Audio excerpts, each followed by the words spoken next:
दिल्ली में आज एक बौद्ध दीक्षा समारोह चर्चा का विषय बन गया, राजनीतिक विवाद का विषय बन गया और उस कार्यक्रम के घटनाक्रम ने एक बड़ा सवाल ये भी खड़ा कर दिया कि संविधान की शपथ लेकर मंत्री बनने वाले लोग सार्वजनिक मंचों पर जब जाएं तो क्या उन्हें ऐसी धार्मिक शपथों के साथ खुद को खड़ा करना चाहिए जिनमें टकराव, तनाव और उत्तेजना की गंध आए? ये बड़ा सवाल खड़ा हो गया आज। आम आदमी पार्टी और भाजपा की आपसी तू में के अलावा दिल्ली के मंत्री राजेंद्र पाल गौतम, और शपथ क्या? शपथ ये कि मैं ब्रह्मा विष्णु महेश को ईश्वर नहीं मानूंगा, भगवान नहीं मानूंगा, उनकी पूजा नहीं करूंगा, मैं राम कृष्ण को भगवान नहीं मानूंगा, उनकी पूजा नहीं करूंगा, मैं गौरी गणेश को भगवान नहीं मानूंगा, उनकी पूजा नहीं करूंगा। अरे मत मानिए भाई, लेकिन ये बात माइक लगा के कहेंगे मंत्री होके? हम जिस धर्म की दीक्षा ले रहे हैं, जिस पंथ की, जिस संप्रदाय की दीक्षा ले रहे हैं, उसमें हम क्या करेंगे वो बता दीजिए, वो ज्यादा बेहतर रास्ता है, सकारात्मक। जो नहीं करेंगे वो मन में रख लीजिए, और सामान्य जन की बात हो तो चलिए स्वीकार भी हो जाए किसी तर्क के आधार पर, लेकिन मंत्री के साथ तो फिर नहीं चलता। भारत की बहुसंख्यक जनता जिन्हें अपना आस्था का मान बिंदु मानती है, जिन्हें अपना ईश्वर मानती है, जिन्हें अपना आराध्य मानती है, आपने सब गिना दिए, गौरी गणेश से लेके ब्रह्मा विष्णु महेश तक। किसकी जरूरत क्या थी? और फिर मंत्री महोदय को वहां रहने की क्या जरूरत थी? बाबा अपना शपथ दिलाते, जिनको शपथ लेनी थी वो लेते, बाद में देखा जाता। मंत्री की उपस्थिति, ये नकारात्मक दृष्टिकोण क्यों? आप बौद्ध धर्म में अगर दीक्षित हो रहे हैं तो भगवान बुद्ध की करुणा से आप्लावित होना चाहिए आपको। आप क्या करेंगे समाज के लिए, त्याग तपस्या का जीवन कैसे जिएंगे, उसकी शपथ लीजिए। राम को, कृष्ण को, गौरी को, गणेश को कोसने से क्या मिलेगा? समाज में टकराव और तनाव, इसके अलावा कोई दूसरी बात है क्या? फिर कोई कल को कोई इस्लाम धर्म स्वीकार करेगा और वो ऐसी शपथ लेने लगा कि गैर इस्लामी जितने धर्म है सबको खरी खोटी सुनाए शपथ में, तब? या किसी दूसरे धर्म से आकर कोई हिंदू बने, घर वापसी हो और वो भी ऐसी शपथ लेने पर अड़े जाए, तब क्या दृश्य बनेगा इस देश में? ऐसी शपथों की गूंज से देश बहरा हो जाएगा, बहरा। जान लीजिए, ये शपथों की गूंज देश के लिए अच्छी नहीं। इसमें टकराव की गंध है, तनाव की गंध है, उत्तेजना की गंध है। ये तीनों चीजें बुद्ध की करुणा से नहीं जुड़ती, उससे संबद्ध नहीं हो पाती। जो करुणा का सबसे बड़ा प्रतीक है इस धरती पर, बुद्ध, उसके नाम पर जो दर्शन चल रहा है उसमें ऐसी नकारात्मकता क्यों? लट्ठम लट्ठा का होगा क्या? एक तो पक्ष है। अब दूसरा इसका राजनीतिक पक्ष है, जो बीजेपी और आम आदमी पार्टी में चल रहा है। बीजेपी ने मुकदमा भी लिखा दिया, मतलब इनके खिलाफ रिपोर्ट भी करा दी राजेंद्र गौतम के खिलाफ। बीजेपी कह रही भाई इस्तीफा दो, नहीं तो अरविंद केजरीवाल इनको बर्खास्त करें। इन्होंने समाज में दंगा कराने की, टकराव कराने की हिमाकत की। केजरीवाल क्या करेंगे नहीं करेंगे, लेकिन सुनने में आ रहा है कि अरविंद केजरीवाल भी नाराज हैं गौतम से, क्योंकि गुजरात के चुनाव के मद्देनजर केजरीवाल जी पूरी तरह कृष्णमय हो चुके हैं, गुजरात में पूरी तरह शिवमय हो चुके हैं। 3-3, 4-4 किलो की रुद्राक्ष धारण कर रहे हैं कमीज के ऊपर, ऐसा त्रिपुंड लगा रहे हैं कि बनारस में भी न लगाए आदमी, भव्य, और टोकरी ऊपर उठा के चल रहे हैं वहां, राधे राधे महादेव महादेव कर रहे हैं। अगर उनका मंत्री ऐसा बोलेगा तो आवाज गुजरात भी तो जाएगी, तब क्या होगा?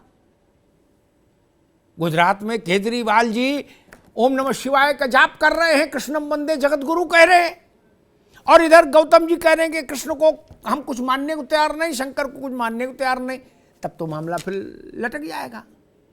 इसलिए ऐसी सुगबुगाहट है कि अरविंद केजरीवाल ने भी राजेंद्र गौतम से अपनी नाराजगी का इजहार किया है, आंतरिक व्यवस्था जो पार्टी के उसके तहत। लेकिन हाँ, इतना ज़रूर है कि भारतीय जनता पार्टी को एक राजनीतिक दल के तौर पर आम आदमी पार्टी से सवाल पूछने का अवसर तो मिल ही गया, लेकिन भाजपा जीतेगी इस बहस में कि आम आदमी पार्टी, ये छोटा विषय है। बड़ा विषय है कि समाज में टकराव का यह दौर क्यों चले, और वो भी तब जब मंत्री मंच पर हो, ये बड़ा सवाल है। नकारात्मकता की सूची तो 21 प्रतिज्ञाओं में कैसे पूरी हो सकती है? अगर नकार ही करना है तब तो कम से कम साल भर शपथ बोलते रहो, तब भी सृष्टि की सारी चीजें नहीं आ पाएंगी कि ऐसा भी नहीं करूंगा, ऐसा भी नहीं करूंगा, ऐसा भी नहीं करूंगा, कितनी चीजें बोलेंगे। ये रास्ता टकराव की ओर जाता है, और तब जब मंत्री की उपस्थिति हो। सार्वजनिक मंच पर एक राज्य का मंत्री उस देश के बहुसंख्यक, अरे हम तो करें बहुसंख्यक छोड़िए, मान लीजिए छोटे वर्ग के भी आस्था के बिंदु हो, उनके नकार का, उनके लिए निगेटिव वाइब्स देने वाली शपथ में खुद हाथ ऐसे करके क्यों खड़ा हो? अंकुश जी,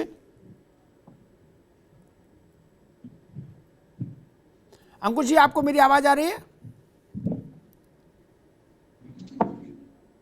अच्छा चलिए, दिनेश सिंह जी जी, इसके पीछे क्या डिजाइन देखते हैं? ठीक है, बाबा साहब के समय भी ये शपथ हुई थी, आज भी हो रही है, ठीक है, लेकिन मंत्री जाए जिसने संविधान की शपथ ली हो और वो कहे कि हम ब्रह्मा विष्णु महेश को नहीं मानेंगे, कृष्ण को नहीं मानेंगे, राम को नहीं मानेंगे, ये एक अंतहीन सिलसिला है। आप टकराव का रास्ता अपनाना चाहते हैं क्या? भाई आप जिसको माने उसको मानिए, उसके बारे में बताइए। सामान्य प्रक्रिया यही है ना। कोई इस्लाम में जाता है तो वो ये थोड़ी नहीं कहता मैं सत्यनारायण कथा नहीं करूंगा, वो कहता मैं कलमा पढ़ूंगा, बात खत्म हो गई। कि आप क्या करेंगे वो वहां तक बात ठीक है, दूसरे को लांछित करना तो फिर ठीक नहीं। एक बात जो दिनेश सिंह कह रहे थे उससे एक प्रश्न और खड़ा होता है कि हिंदू देवी देवताओं के नाम गिना दिए शपथ में, ठीक, लेकिन मेरा मूल प्रश्न तो है कि मंत्री गए क्यों, ठीक, एक विषय। लेकिन इसके आगे भी चूंकि अब ये तो बहस चलेगी, जब छेड़ दी है तो आपने हिंदू देवी देवताओं के नाम गिना दिए, तो फिर आप और इसको क्लियर करने के लिए राजेंद्र पाल गौतम इसमें क्रिश्चियनिटी को भी जोड़ देते, कहते भाई बाइबल को भी कभी हाथ नहीं लगाऊंगा, इसमें इस्लाम को भी जोड़ देते, उनके बारे में भी कुछ शपथ ले लेते, नहीं, या केवल रामकृष्ण से ही कोई अदावत थी, कोई झंझट था। मेरी बहस का ये पक्ष हमेशा अच्छा रहा है कि उसमें तथ्य कभी गलत मैंने नहीं जाने दिए। भीमराव अंबेडकर ने चैत्र भूमि में जब दीक्षा ली थी बौद्ध धर्म की, तो जो 22 प्रतिज्ञाएं ली गई थी वो ना संविधान का हिस्सा है ना कानून का हिस्सा है, वो किसी उसका विधान का हिस्सा नहीं। एक सुन लो, बात सुन लो, जानकारी बढ़ाओ, अभी तो आप लोग बहुत नौजवान हो, ऐसे गलत बोलते रहोगे सब जगह। दूसरा, वो किसी का हिस्सा नहीं है, वो ऐसे कार्यक्रम में बोल सकते हो। दूसरा, भारत का प्रधानमंत्री राष्ट्रपति से उसका कोई लेना देना नहीं, ना कभी ऐसा हुआ कि भारत के किसी प्रधानमंत्री ने चैत्र भूमि की 22 प्रतिज्ञाएं दोहराई हूं। नेवर नेवर नेवर, किसी मंत्री राष्ट्रपति किसी ने नहीं। वो एक धार्मिक कार्यक्रम था, बाबा साहब का मन था, उन्होंने किया, अच्छी बात। लेकिन बाबा साहब जब ये शपथ ले रहे थे तो वो भारत के मंत्री नहीं थे, राज्य के मंत्री भी नहीं थे, म्युनिसिपल कॉर्पोरेशन में भी नहीं थे, संवैधानिक पद पर नहीं थे। संवैधानिक पद पर जब आप होते हैं तो मर्यादा दूसरी होती है, बात देखना होगा। हम लोगों ने कई चित्र देखे केजरीवाल जी के कि वो गुजरात में हर बड़े मंदिर जा रहे हैं और बड़ी बड़ी, आपने मुझे रोक दिया था, कंठी माला पहन रहे हैं, त्रिपुंड लगा रहे हैं, और फिर ये तो सारा प्लान ही फेल हो जाएगा जिस प्लान को लेके अरविंद जी गुजरात में चलना चाहते हैं, ये राजेंद्र गौतम के बयान से। मैं कहता हूं क्या ये ज्यादा बेहतर चीज नहीं कि मैं किसमें आस्था रखता हूं ये मैं इसकी शपथ लूं, या मैं किसमें आस्था रखूंगा उसमें शपथ लूं? क्या बिल्कुल इसके बजाय हम ये कहें कि हम इनको भी नहीं मानते, इनकी भी ऐसी तैसी, इनकी भी ऐसी तैसी, ये भाव तो अच्छा नहीं, ये भाव तो टकराव लाएगा, हिंसा पैदा हो जाएगी समाज में। महंगाई बेरोजगारी पर मुझे लगता है मैं कोई अपने लिए आत्मश्लाघा ना भी करूं तो भी मेरे ख्याल से सबसे मुखर मैं रहता हूं, ठीक। बाकी सबके साहस का पैमाना भी हमको पता है किसके पास कितना साहस है, कौन बोलता है कौन नहीं, ठीक है ना। हम तो तब भी बहुत बोलते हैं, लेकिन हर दिन एक ही बात नहीं हो सकती। जिस भी पार्टी को असहज कोई विषय दिखता है वो कहता है महंगाई पर चर्चा नहीं कर रहे आप। अरे 24 घंटे तो नहीं कर सकते मेरे भाई, ये विषय छोटा है। अभी मान लीजिए हिंसा हो जाए देश में, ये विषय छोटा है क्या? तो छोटा विषय, बड़ा मुद्दा उठाया आपने। इसलिए ये सब विषय मैं बृहत्तर समाज को देखकर चलूंगा, ध्यान रखिए। बिल्कुल, मैं पार्टी में से नहीं बंध सकता किसी से। मैं मूल विषय पे आता हूं, गौतम जी का क्या करना, अरविंद केजरीवाल पत्र देके उनके गले की फांस, गौतम, ठीक। जब तक गुजरात में चुनाव नहीं होता तब तक गौतम उनकी लुटिया डुबो देंगे, ठीक, ये जान लीजिए। लेकिन मैं समझना चाह रहा हूं बड़ी चीज कि ऐसी शपथ सार्वजनिक मंच से क्यों कोई ले, मंत्री नहीं, हम कह रहे हैं संतरी हो, कोई क्यों ले कि हम इनको नहीं मानेंगे, इनको नहीं मानेंगे, इनको नहीं मानेंगे। कोई ऐसी मूर्खता करता है क्या कि हम खड़े होकर कहें कि हम रामलाल के बाप को भी नहीं मानेंगे, श्यामलाल के भी नहीं, गोपीनाथ के भी नहीं, हीरालाल के भी नहीं। अरे भाई आप मत मानो यार, तू माइक लगा के क्यों बोल रहे मोहल्ले में? नहीं, क्या राजेंद्र पाल गौतम को मंत्री पद से जाना चाहिए? वो बौद्ध धर्म की सेवा करें, स्वागत है। वो आम आदमी पार्टी के कार्यकर्ता रहे, वो भी अच्छा है, ठीक, कोई दिक्कत नहीं। लेकिन राष्ट्रीय राजधानी क्षेत्र के मंत्री नहीं, क्योंकि सरकार किसी पार्टी की प्राइवेट प्रॉपर्टी नहीं है, नहीं। देश की सरकार भाजपा के मुख्यालय की संपत्ति नहीं है ना। नरेंद्र मोदी भाजपा के कार्यकर्ता हैं, नेता हैं, ठीक बात है। लेकिन भारत का प्रधानमंत्री किसी पार्टी का कार्यकर्ता थोड़ी ना हो सकता। भारत का प्रधानमंत्री भारत का प्रधानमंत्री, वैसे ही दिल्ली का मंत्री दिल्ली का मंत्री। क्या अरविंद केजरीवाल इस मर्यादा का पालन करेंगे, इनसे इस्तीफा लेंगे, उसके बाद ये ताल ठोके, कोई दिक्कत नहीं। अच्छा बोलेंगे माला मिलेगी, खराब बोलेंगे डंडे पड़ेंगे, जनता फैसला करेगी। मसला ये नहीं है कि भाजपा ने हिंदुत्व के लिए किया कि नहीं किया, मसला ये भी नहीं कि कांग्रेस ने किया कि नहीं, और मसला ये भी नहीं कि अरविंद केजरीवाल सबसे ज्यादा पूजा करते हैं नहीं ना। आज मेरी विषय ये नहीं, मेरा विषय क्या सरकार का, किसी भी सरकार का कोई मंत्री सार्वजनिक मंच से ऐसी शपथ ले सकता है, सिर्फ ये बहस है। बाकी केजरीवाल जी दिन भर हाँ यज्ञ करें, अच्छी बात, कभी यज्ञ ना करें और अच्छी बात, हमसे क्या लेना देना इस बात का। मुख्यमंत्री वो कैसे है मैं उस पर टिप्पणी करूंगा, बाकी पूजा पाठ करें नहीं करें उनका मर्जी। दिनेश प्रताप, कांग्रेस कह रही है कि आम आदमी पार्टी बीजेपी की बी टीम है। एक बात कह के कि मेरी बहस का ये भी विषय नहीं कि गुजरात कौन जीतेगा, कोई जीते, कौन रफ होए हमें कहानी, मुझे यही काम करना है। यानी कितनी सरकारें केंद्र में और राज्यों में देख ली, इसलिए मेरी विषय आज नहीं, मेरा विषय फिर वहीं आकर टिका है, खूंटा वहीं गाड़ूंगा जहां शुरुआत में मैंने कहा था। क्या भारत के किसी राज्य का कोई मंत्री ऐसी सार्वजनिक शपथ ले सकता है और फिर पद पर रह सकता है? सिर्फ इतना विषय है। बाकी गुजरात में क्या क्रांति होगी, गुजरात में जब परिणाम आएगा तो देख लेंगे। देवनाथ जी,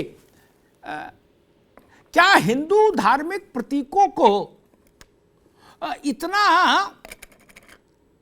कमजोर मान लिया गया है, या हिंदू को इतना वैसा सॉफ्ट टारगेट मान लिया गया? अभी हम देख रहे हैं कि एक आदि पुरुष बना दिए, उसका टीजर जारी कर दिए बकरा कट दाढ़ी के साथ। उससे पहले एक सज्जन काली बना दिए थे, काली माता सिगरेट पीती दिखाई थी, LGBT का झंडा लिए हाथ में। ये राजेंद्र गौतम ये मंच पर भाषण में मतलब शपथ ले रहे हैं। ये क्या तमाशा हो रहा है? ये बात वास्तव में विचारणीय है और चिंता के योग्य बात है।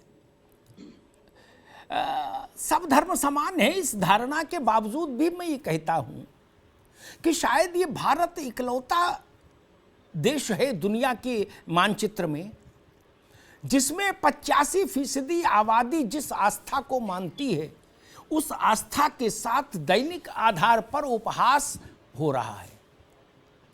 यत्र तत्र सर्वत्र, कभी कोई खड़ा हो जाता, कभी कोई। दुनिया का ऐसा कोई मुल्क मुझे बता दीजिए, क्या अमेरिका में क्रिश्चियनिटी का अपमान संभव है? वो भी सेकुलर देश है, संभव है? नहीं। वहां का राष्ट्रपति बाइबिल हाथ में लेकर शपथ लेता है, यूएस कॉन्स्टिट्यूशन नहीं। ब्रिटेन सेकुलर है, लेकिन वहां जब राजा बनता है तो कहा जाता है गॉड सेव द किंग। ठीक, वहां क्रिश्चियनिटी का अपमान संभव है? नहीं। इस्लामिक राष्ट्र में इस्लाम का अपमान संभव है? नहीं। शायद दुनिया में इकलौता भारत है जहां कोई कुछ भी बना जाए, कुछ भी बोल जाए, उसके बाद पूरी बेशर्मी से ताल ठोकता रहे। भारत में ये गलतफहमी कहें, बेहूदगी कहें, और कितने समय तक जारी रहेगी कि सेकुलर होने का मतलब हिंदुत्व पर आक्षेप करना, हिंदुत्व को गाली देना। ये ट्रेडिशन मतलब कब तक और जारी रहेगा? क्या आम आदमी पार्टी राजेंद्र पाल गौतम को मंत्रिमंडल से बर्खास्त करने की सिफारिश करेगी एलजी से? क्या मुख्यमंत्री ऐसी सिफारिश करेंगे?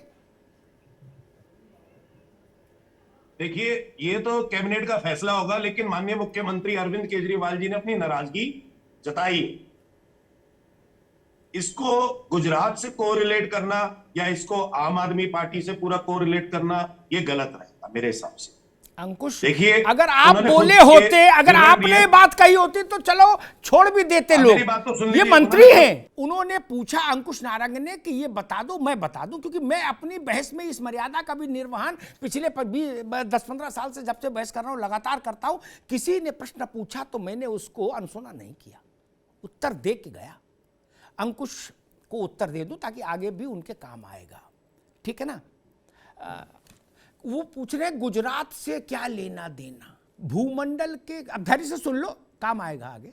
केजरीवाल जी को बताइएगा, उनके भी काम आएगा, उनको गुजरात में कैंपेन करना है। भूमंडल के किसी भूभाग पर गुफा के अंदर बैठकर कंबल ओढ़कर भी अगर आप कुछ बोले आज के दौर में, जब इतनी संचार क्रांति है, तो वो कुछ क्षण में पूरे विश्व में गूंज जाती है बात। गुजरात नहीं, पूरी दुनिया में उस पर क्रिया प्रतिक्रिया होने लगती है। इसलिए नागपुर के उस मैदान से बाहर बात क्यों आई, ये प्रश्न नहीं है। ये मंत्री नहीं होते, अंकुश नारंग होते, हम बहस नहीं करते। आपकी मर्जी, चाहे जो बोलो। अरे भाई, जिसको आपत्ति होती सिपाही से थाने में रिपोर्ट लिखा था, आपको गिरफ्तार करा देता। मेरे बहस का विषय इसलिए बना कि राजेंद्र गौतम मंत्री है, गुजरात नहीं। आप जापान में भी पार्टी का शाखा खोलोगे तो वहां भी चर्चा का विषय बन जाएगा। ये गुजरात क्या लाया? इसलिए ये बात ध्यान रखिए और अपनी पार्टी के लोगों को भी बताइए। आपके नेता महाजना एन गतः सपंथा, देवनाथ जी को स्मरण होगा, हमारे यहाँ शास्त्रों में कहा गया, महाजन लोग यानी बड़े लोग जिधर जाते हैं वही रास्ता चेले मान लेते हैं। राजेंद्र गौतम बड़े आदमी हैं, नेता हैं, आपके मंत्री हैं, तो पूरा कार्यकर्ता वही रास्ता मान ले तो चर्चा नहीं होगी। ये तो शास्त्र कह गए, महाजना एन गतः सपंथा, इसलिए चर्चा तो करनी पड़ेगी। राहुल गांधी कर्नाटक में बीदर में कुछ बोलते हैं और चर्चा होती है बकेवर में। बकेवर और बीदर के बीच में तो 1600-1700 किलोमीटर का फर्क है। क्या त्रिपाठी ये कहेंगे कि भाई वो चर्चा क्यों कर रहे हो? क्या चर्चा कोई आप ज्योग्राफिकल डायमेंशन से तय करेंगे? नहीं, हम बाइडेन पर चर्चा करते हैं, इमरान खान पर चर्चा करते हैं, किसी बात कर रहे हैं? नहीं, हमने तालिबान पर चर्चा की, तालिबान यहां आए थे कबड्डी खेलने, नहीं ना, नहीं चर्चा तो करते हैं। और ये तो हमारे सिर पे है राजेंद्र गौतम। मसला वही कि ठीक है राजेंद्र गौतम के खिलाफ मुकदमा लिखा दिया गया, रिपोर्ट हो गई, सब हो गया, लेकिन ये मसला थाने का नहीं है, ये राजनीतिक शुचिता का प्रश्न है, ये सामाजिक मर्यादा का प्रश्न है, ये सांस्कृतिक मर्यादा का प्रश्न है, ये दरोगा के स्तर का विषय नहीं है। क्या ऐसे विषय अब हमारे मंत्रियों के साथ दरोगा टैकल करेंगे? नहीं ना, हम जिसको मंत्री बनाए उसमें इतनी समझ और नैतिकता तो होनी चाहिए दिनेश जी, किसी पार्टी का शासन हो। नहीं, अगर मुख्यमंत्री किसी मंत्री के आचरण से नाराज हो, सार्वजनिक तौर पर ये मैसेज दें कि हम नाराज हैं, तो उसका तो लॉजिकल यानी तार्किक परिणति यही है कि वो मंत्री फिर मंत्री नहीं रहे। ये कोई घरेलू मामला तो है नहीं कि अम्मा बच्चे से नाराज हुई फिर भी खाना परस के खिला दिया, ऐसा तो घरेलू मामला तो है नहीं, ये तो संवैधानिक प्रक्रिया है, क्योंकि चीफ मिनिस्टर के प्रासाद पर ही मंत्री है, प्लेजर पर ही। अगर चीफ मिनिस्टर प्लेजर विड्रॉ कर ले तो मंत्री पैदल। मसला मेरे लिए सिर्फ इतना, अरविंद केजरीवाल का क्या होगा, केजरीवाल चिंता करे, उनकी पार्टी के लोग चिंता करें, मेरी चिंता का विषय नहीं। भाजपा का क्या होगा, दिनेश प्रताप चिंता करें, दिनेश सिंह भी चिंता करें, मोदी जी चिंता, मेरी सेहत में क्या फर्क। मैं सिर्फ जनता के साथ खड़ा हूं, भारत के साथ खड़ा हूं। अच्छा लगे तो, बुरा लगे तो 2 रोटी ज्यादा खाना अपने घर पे, ठीक, मेरा क्या बिगाड़ोगे? नहीं ना, मैं भारत के मन के साथ खड़ा हूं। कोई जीत जाए 2 चुनाव तो वो भारत नहीं हो जाएगा, कोई 2 राज्य जीत जाए तो वो देश नहीं हो जाएगा। देश बहुत बड़ा है, जब आप पार्टियां नहीं थी तब भी तो देश चल रहा था मित्र। क्या आप लोग आए तब देश चलना शुरू किया, उससे पहले खड्डे में पड़ा था? नहीं ना, गुप्त साम्राज्य जब था तब भाजपा, कांग्रेस और आम आदमी पार्टी थी क्या राजेंद्र पाल गौतम? नहीं ना। मौर्य साम्राज्य के समय थे क्या राघव चड्ढा? नहीं ना, तब देश नहीं चल रहा था। इसलिए ये सब बातें ठीक नहीं। क्या आप ऐसा साहस, कल भी मैंने एक विषय पर चर्चा की थी, तब भी मैंने यही बात कही थी, आज संयोग है फिर वही बात दोहराना पड़ रहा है। राजेंद्र पाल गौतम को मैं चुनौती देता हूं, नहीं तो अंकुश वहां तक पहुंचा दे मेरी बात। मैं आपको मान लूं कि चलो भाई आदमी पायदार है, हड्डी है रीढ़ की इसके पास, चलो ठीक है, बाकी तो पुलिस करेगी जो करेगी। मैं तब भी कहूंगा भाई आत्म रीढ़ की हड्डी वाला आदमी है। ऐसा ही कार्यक्रम जुटाओ, माइक लगवाओ, 10-20 हजार आदमी जुटाओ, ऐसी शपथ लो। दुनिया के 2 जो बड़े मजहब हैं, जिनके फॉलोअर्स मानने वाले हिंदू धर्म के मानने वालों से कई गुना ज्यादा हैं, दुनिया का पहला और दूसरे स्थान का जो मजहब है, उनके बारे में भी ऐसी शपथ लेके दिखा दो, मैं मान लूंगा कि भाई आदमी जानदार है, केजरीवाल ढूंढ के लाए। क्या है ताकत? नहीं कर पाओगे, नहीं कर पाओगे, टांगे कांपने लगेंगी, हो सकता है डॉक्टर बुलाना पड़े, गिर जाओ, बेहोश हो जाओ, घर वाले चित्कार करेंगे, अरे बचाओ बचाओ बचाओ, कहां फंसा दिया। नहीं कर सकते। पूरी पार्टी भी कहेगी वीर तुम बढ़े चलो, हम तुम्हारे साथ, नहीं कर पाएंगे। बॉर्नवीटा पिलाओ तब भी नहीं कर पाएंगे, ताकत के इंजेक्शन लगाओगे तब भी नहीं कर पाएंगे। तो ये क्या खाला का घर समझ लिया है क्या? है ये क्या समझ लिया? ये नहीं चलेगा। कल भी मैंने कहा था ये नहीं चलेगा, आज फिर करो ये नहीं चलेगा। राजेंद्र गौतम उनका नाम हो, अच्छा कोई नाम हो, क्या लाए राजेंद्र गौतम? अरे आप जिसको मानिए उसको मानिए, उसकी शपथ लीजिए, पूरे दिन शपथ लीजिए, श्रद्धा का भाव रखिए, स्वागत है। और क्या बताएंगे हमको राजेंद्र गौतम जैसे लोग? दुनिया में जितने धर्म, एक साथ सुन लीजिए अंकुश जी और आप और सारे साथ पैनलिस्ट, दुनिया में जितने भी धर्म हैं उनमें सर्वाधिक धर्म जागृत अवस्था में एक साथ केवल भारत में है, बाकी किसी मुल्क में नहीं। हमारे सहस्तित्व को कोई गौतम प्रमाण देगा? लेकिन ये मूर्खता भी नहीं चलेगी ना, ये नहीं चल सकती। मैं नाना को गाली दूं, फूफा को गाली दूं, चाचा को गाली दूं, क्यों भाई? बोले मैं अपने बाप को मानता हूं। अरे भाई मानो ना बाप को, दूसरों के बाप को गाली दोगे क्या? ये नहीं चलेगा। अरविंद जी उनको रखें नहीं रखें, अरविंद केजरीवाल जाने, हानि लाभ वो झेलेंगे। राजनेताओं को अगर इतनी ही समझ होती तो फिर ये शेर क्यों कहा जाता। अभी मुशायरा हो रहा तो एक शेर मुझे भी याद आ गया, लम्हों ने खता की है सदियों ने सजा पाई। ऐसी ही राजनीतिक मूर्खताओं ने पार्टियों के भविष्य और भाग्य पर ग्रहण लगा दिए। मैं जाना नहीं चाहता इतिहास में, बन्ना त्रिपाठी जी की पार्टी के कई प्रसंग हैं। और जिस क्षण आप भारत के मन के साथ खड़े हो गए उसी क्षण आपका भाग्योदय हो जाता है। इसका उदाहरण दिनेश सिंह की पार्टी है। मैं इनकी पार्टी को तब भी कवर करता था एक पत्रकार के नाते जब 2 लोग थे लोकसभा में, तब भी करता था। तो कहा गया था इनकी नसबंदी हो गई, परिवार नियोजन। राजीव जी ने कहा था, किसी छोटे आदमी ने। तब ये भी भटक रहे थे प्रयोगशाला में, तमाम तरह केमिकल डाल के हिला हिला देख रहे थे, रोज नया मैनिफेस्टो जारी करते थे।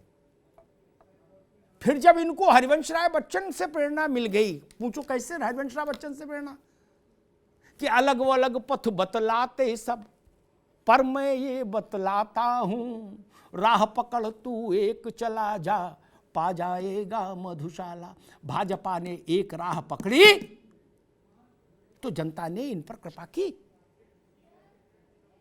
मेरा पक्ष भारत का मन, भारत का वह मन जो उदार है, जो करुणा से आप्लावित है, जिसमें सहिष्णुता है। हम किसी को गंदी बात नहीं कहते, इसका अर्थ ये नहीं कि सब लोग आपको छूट है हमको गंदी बात कह के चले जाओ, ये नहीं भाई, नहीं। वो दौर बीत गया भारत का। अब कोई गुलामी थोड़ी ना है, अब भारत का अपना शासन है, ना मुगल है ना अंग्रेज है। मैं तो हैरान, और ऊपर से करेला और नीम चढ़ा। राजेंद्र गौतम अभी भी उनके मन में, उनके मुखमंडल पर प्रायश्चित का भाव नहीं है। वो कह रहे मेरी मर्जी को दूसरा बताएगा मुझे। अरे दादा, ये आप अर्ध सत्य बोल रहे हैं। मैं इस बात में साथ हूं कि राजेंद्र जी ने ही नहीं, सबको आजादी है कोई भी धर्म चुने, सबको आजादी है अपने धर्म की प्रशंसा करने की। लेकिन ये आजादी किसी को नहीं गौतम साहब कि दूसरे के धर्म को खरी खोटी सुनाएंगे, वो भी माइक लगा के जिसमें आवाज भी टनाटन निकल रही हो। ये आजादी किसी को नहीं। अरविंद केजरीवाल को तय करना पड़ेगा। और एक व्यवहारिक बात कह के बात समाप्त कर दूंगा कि गुजरात बहुत ज्यादा धर्मप्राण प्रदेश है। ये प्रैक्टिकल टिप दे रहा हूं अंकुश भाई को। गुजराती बड़ा धार्मिक है, उसका मन बिल्कुल धर्म में रचता बचता है। वहां इस ढंग के दुस्साहसी प्रयोग गौतम टाइप के भारी पड़ सकते हैं। कारण कवन नाथ मोहि मारा, पूछेगा ना आदमी कि भाई मैंने कोई खता की, मुझे क्यों खरी खोटी सुनाई माइक लगा के। उनका कृष्ण जी ने कुछ बिगाड़ा नहीं, महादेव ने कुछ बिगाड़ा गौतम जी का नहीं, रामचंद्र जी ने कुछ बिगाड़ा नहीं, फिर आप क्यों उनको लांछित कर रहे हैं? वो आपके लांछित करने से कुछ उनका नहीं होगा, लेकिन मेरा मन खराब होता है, भारत का मन खराब होता है। इसलिए मैं राजनेताओं से कहूंगा, भारत के मन का ख्याल रखिए। सरकार आज नहीं बनी, कल बन जाएगी। जिनकी आज बन गई उनकी उम्र भर नहीं रहेगी, जिनकी आज नहीं है उनकी कल बन सकती है। ये चलता रहेगा, लेकिन भारत का मन खराब मत करिए। ये दृश्य में देखता हूं कि 10,000 लोग बैठे हैं और माइक लगा है और उसके साथ ही शपथ हो रही है। ये ठीक नहीं। मन में रखिए, आप जो करना चाहते हैं बोलिए अच्छा अच्छा। हमारे यहां तो कहा गया ना कि सत्य बोलिए लेकिन प्रिय बोलिए। सत्यम ब्रूयात प्रियम ब्रूयात। ऐसी बात क्यों बोले जो करोड़ों लोगों के हृदय स्थल को भेद जाए? इसलिए आज ये चर्चा लेके आया, इस समझाइश के लिए कि राजनीति होती रहेगी। मित्र, ये लोग चुनाव लड़ने नहीं आते जिनके नाम आप आज लिए गए माइक पर। विष्णु जी तो पर्चा नहीं भरते, रामचंद्र जी ने भी कोई म्युनिसिपैलिटी का भी पर्चा नहीं भरा अयोध्या से कभी। तो वृंदावन में पार्षदी का चुनाव भी कृष्ण जी नहीं पर्चा भरे, नहीं। तो उनसे क्यों लड़ रहे हो? भाजपा से लड़ो, कांग्रेस से लड़ो, आपस में लड़ो। धन्यवाद।